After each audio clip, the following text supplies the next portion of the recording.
Movie की शुरुआत में हमें हैना और उसका हस्बैंड दिखाया जाता है, जो कि हैना के हस्बैंड के डैड से मिलने जा रहे थी, क्योंकि उसकी डैड ने अपने सारे बच्चों को बुलाया होता है। दोनों वहां जाने के लिए काफी खुश थे। यहाँ हैना का हस्बैंड उसे बताता है कि मेरे डैड का 75वां बर्थडे है, 75 में साल की रम, इसलिए उन्होंने सबको वहां बुलाया है और उनसे मिलकर हमें काफी अच्छा लगेगा। हैना कहती है कि तुम्हारे डैड ने मुझे नहीं बुलाया था, लेकिन फिर भी तुम मुझे ले जा रही हो। कहीं ऐसा तो नहीं कि उन्हें बुरा लग जाए? वो जवाब देता है कि नहीं, मैंने तुमसे शादी की है। तुम भी इस फैमिली का हिस्सा हो, तो तुम्हारा वहां होना जरूरी है। दोनों अपने बाप के आलीशान घर के बाहर पहुंचते हैं, जहां हैना के हस्बैंड के 3 और बहन भाई होते हैं। एक था बड़ा भाई, छोटी बहन कैमी और बीच वाली बहन थी।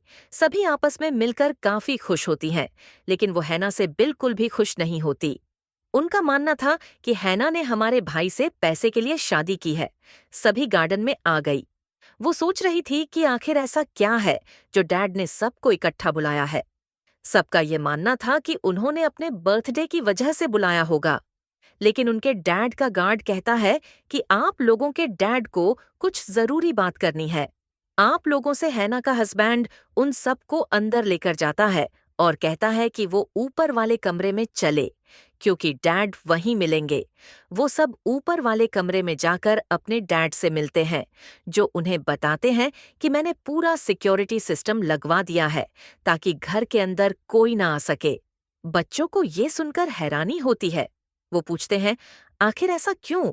उनके डैड कहते हैं कि आज रात को कोई आने वाला है जो मुझे मार देगा, और उन 5 को मेरी हिफाजत करनी हो ताकि वो मुझे मार ना सके। ये सुनकर सब बच्चे हैरान हो गई और सोचते हैं कि आखिर कौन आएगा। डैड उनसे कहता है कि मैं इस बारे में तुम्हें नहीं बता सकता। बच्चे कहते हैं कि मजाक करना बंद करें और सच बताएं कि आखिर वो ऐसा क्यों कह रहे हैं।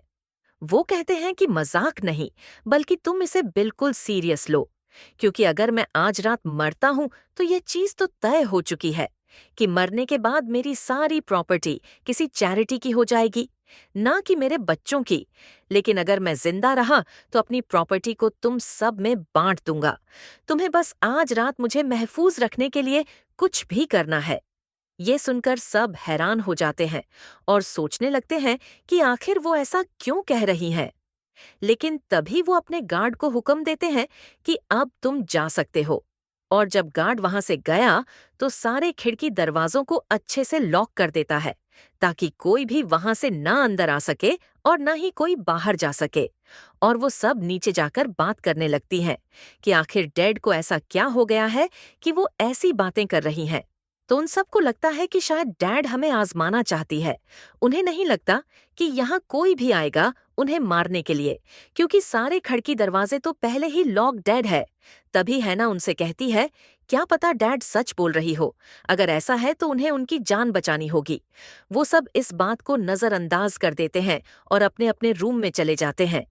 कैमी सबसे पहले शराब वाले रूम में गई, जहां पर ढेर सारी शराब की बोतलें रखी हुई थीं, और जब को शराब ले रही थी तो अचानक उसी कमरे में से कुछ आवाज आती है, जो सुनकर वो काफी डर गई।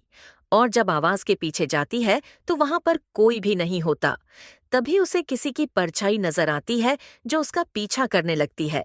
और जब वो उस कमरे से बाहर निकलने की कोशिश करती है तो दरवाजा लॉक होता है। लेकिन तभी उसका भाई वहां आकर दरवाजा खोल देता है और उससे पूछता है कि आखिर तुम अंदर क्या कर रही थी। कमी बताती है कि उसे नीचे किसी के होने का एहसास हुआ है, लेकिन उसका भाई कहता है कि नीचे कोई भी नहीं होगा। ना का हस्बैंड उसे लेकर अपने डैड के पास आया। तब उसके डैड कहते ते हैं कि मुझे खुशी है कि हैना यहाँ आई है, लेकिन मैं उसे अभी अपनी फैमिली का हिस्सा नहीं मानता। इसीलिए मैंने तुम्हें मना किया था कि हैना को यहाँ ना लाओ।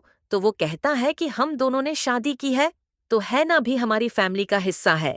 केमी का भाई जब पोल खेल रहा था तो अचानक से उसका गिलास गिर जाता है, जो देखकर वो हैरान हो जाता है। जब वो पीछे मुड़ा तो देखता है कि उसके पोल की सारी बाल्स इकट्ठी हो गई है। ये देखकर वो फिर से हैरान रह गया और सोचता है कि आखिर मेरे साथ ये क्या हो रहा है। तभी उसकी दूसरी बहन आ जाती है और वो दोनों बातें करने लगे। इधर कैमी काफी बोर हो रही थी, तो वो स्विमिंग पूल में चली जाती है नहाने के लिए। लेकिन जब वो कैमरा ऑन करती है तो उसे अपने पीछे कोई खड़ा हुआ नजर आता है। लेकिन जब वो पीछे मुड़ती है तो वहां कोई भी नहीं होता। वो आवाज लगाती है कि जो भी है वो बाहर आ जाए।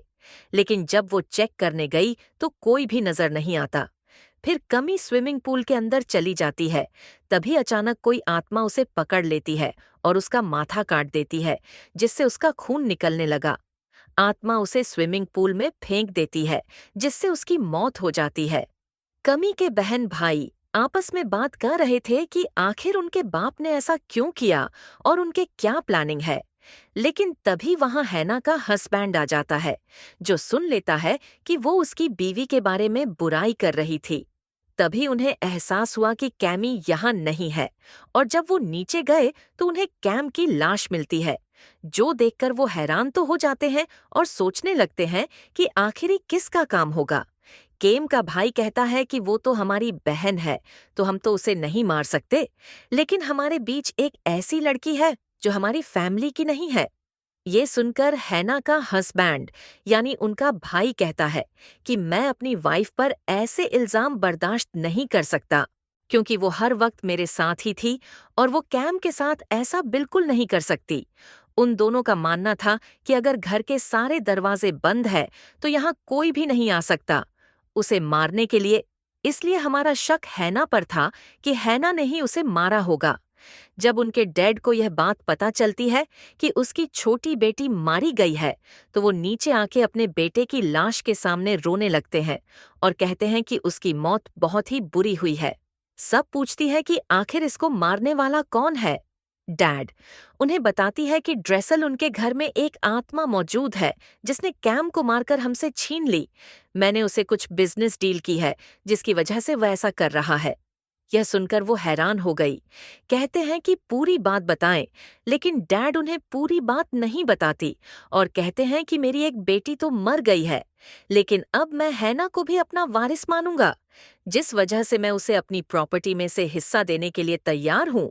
ये सुनकर कैमी के दोनों बहन भाई काफी हैरान हो जाते हैं और पूछते हैं कि डैड, आखिर आप ऐसा कैसे कर सकते हैं।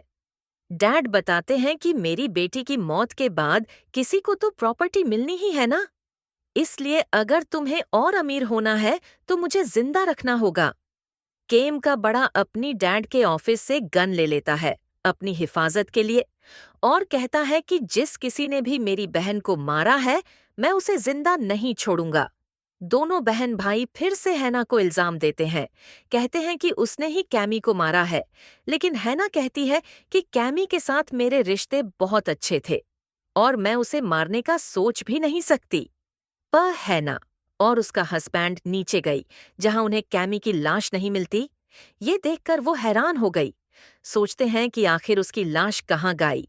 बो हो गई।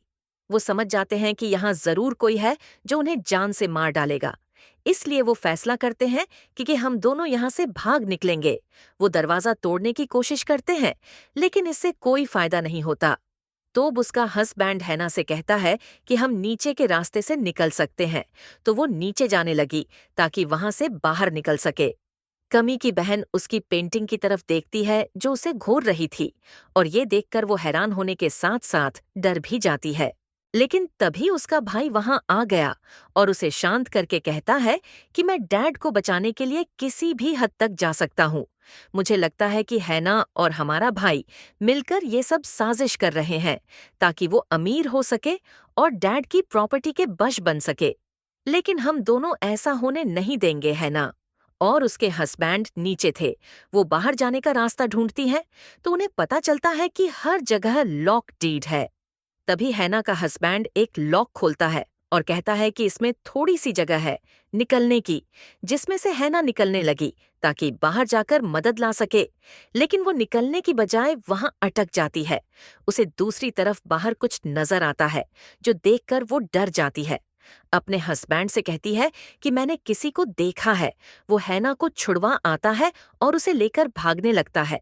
जब वो दरवाजा बंद कर रही थी तो अपने सामने एक डेमन को देखते हैं।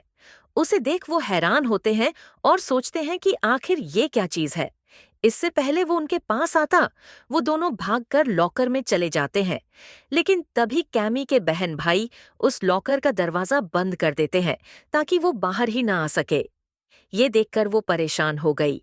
ना का हस्बैंड उसे कहता है कि अगर यहाँ का टेम्परेचर 0 डिग्री से कम होगा तो हम मर जाएंगे। यहाँ पर ऑक्सीजन लेवल बहुत कम है, इसलिए हमें किसी भी हाल में यहाँ से बाहर निकलना होगा। वो दोनों कोशिश करने लगते हैं वहां से बाहर निकलने की, लेकिन वो नाकाम रहे। कम के बहन भाई जब आगे बढ़े तो उन्हें किसी की आवाज आई। कमे की बहन जब देखने आगे बढ़ी तो कोई ताकत उसे हवा में उड़ाने लगती है और देखते ही देखते वो ताकत उसे अपने साथ रूम में ले गई। फिर जब उसे होश आता है तो वो खुद को रूम में पाकर हैरान रह जाती है। उसे वहां पर उस डीएम के पैरों के निशान भी नजर आ रहे थे। तभी वो कैम की पेंटिंग की तरफ देखती है जिसकी माथे से खून निकल रहा था। अचानक कैमी उस पेंटिंग से बाहर आ जाती है, जिसे देखकर वो काफी डर जाती है और कैमी उस पर उल्टी कर देती है। तभी कैम का भाई वहां आकर उस पर गन तान देता है और कहता है कि वो मेरी बहन से दूर रहे, वरना मैं तुम्हें शूट कर दूंगा। लेकिन वो नहीं रुकती तो वो उसे शूट कर देता है और कैमी जब वहां से गायब हुई तो वो देखता है कि गलती से उसने अपनी दूसरी बहन को ही शूट कर दिया है, जिससे उसकी मौत हो गई है। यानी उसने गलती से अपनी बहन को ही मार दिया।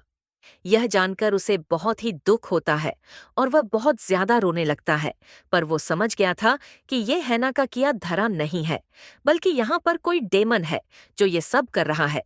ऑक्सीजन लेवल कम होने लगा, जिसकी वजह से वो दोनों मरने वाले थे। तभी उनका भाई आकर दरवाजा खोलकर उन्हें बाहर निकालता है और उनकी जान बच जाती है। वो उनसे कहता है कि मैंने जो देखा उस पर तुम लोग यकीन नहीं करोगे। मैंने डेमन देखा है। दोनों उसे बताते हैं कि हम दोनों ने भी डेमन को देखा है और अगर उन्हें अपनी जान बचानी है तो यहाँ से निकलना होगा। कमी का भाई कहता है कि तुम दोनों यहाँ से बाहर निकलने का रास्ता ढूंढो, तब तक मैं डीएम का ध्यान भटकाने की कोशिश करूंगा। जब वो दोनों वहां से बाहर निकलने के लिए जा रहे थे तो डीम उन पर हमला कर देता है, लेकिन वो एक रूम में जाकर खुद को लॉक कर लेते हैं। तभी वो लोग देखते हैं कि बुक शेल्फ के पीछे कोई खुफिया रूम है और जब वो उस रूम को खोलते हैं तो उसके अंदर उन्हें कई सारे डेमन से जुड़ी चीजें मिलती हैं। ये देखकर वो हैरान हो गई और सोचती है कि आखिर उनकी डेड ने ऐसा क्या किया था जिसकी वजह से वो डेमन यहाँ पर आ गया। उन्हें वहां पर एक डेमोनिक साइन मिलता है जिसके अंदर खून था। केमे का भाई जब डीम को ढूंढ रहा था तो अचानक से उसके सामने वो डीम केमे बनकर आ जाता है, जिससे वो घबरा जाता है और बैलेंस खराब होने की वजह से सीधा नीचे गिर जाता है, जिससे उसकी हड्डी टूट गई। लेकिन उसकी गन भी उससे दूर पड़ी हुई थी। तभी वो डीम फिर से उसकी दूसरी बहन का रूप लेकर उसके सामने आ जाता है और वो उसे गली से लगाकर उसका का सारा खून पी जाता है, जिससे उसका जिस्म तबाह हो गया और बुरी तरह उसकी भी मौत हो जाती है। दोनों जब उसके चिल्लाने की आवाज सुनते हैं तो वहां पहुंचकर देखते हैं कि वो भी वहां से गायब हो चुका है। ये देखकर वो समझ जाते हैं कि इसका मतलब वो भी मारा गया। फिर वो दोनों फौरन वहां से बाहर निकलने का रास्ता ढूंढने लगती है। तभी वो अपने डैड के रूम में चले गए। उनसे पूछते हैं कि आखिर उन्होंने ऐसा क्या किया है जिसकी वजह से उसके सारे बहन भाई मारे गए। वो उन्हें बताते हैं कि इस घर में एक डेमन है जिसके साथ मैंने किसी खास मकसद के लिए एक डील की है। दरअसल मैं अपने सारे बच्चों को उसके सामने कुर्बान कर दूंगा ताकि मैं इम्मोर्टल अमर बन सकूं, कुछ टाइम और जी सकूं, क्योंकि अमर बनने के बाद मैं लंबे टाइम तक जिंदा रह सकता हूं। मैं मरना बिल्कुल नहीं चाहता। मैं 75 साल का हो गया हूं और मुझे मरना मंजूर नहीं। और जिंदा रहने के लिए मैंने अपने सारे ब्लड लाइन यानी अपने बच्चों का अपनी नस्ल का सैक्रिफाइस दे दिया, यानी उनकी कुर्बानी। मतलब उसने अपने बच्चों की आत्मा को डीम को बेच दिया था। तभी वो डीम एक एक करके उसके सारे बच्चों को मार रहा था। ये बात कहने के बाद वो एक बंदूक उठाता है और अपने बेटे हैना की को भी शूट कर देते हैं, जिससे वहीं पर उसकी मौत हो जाती है।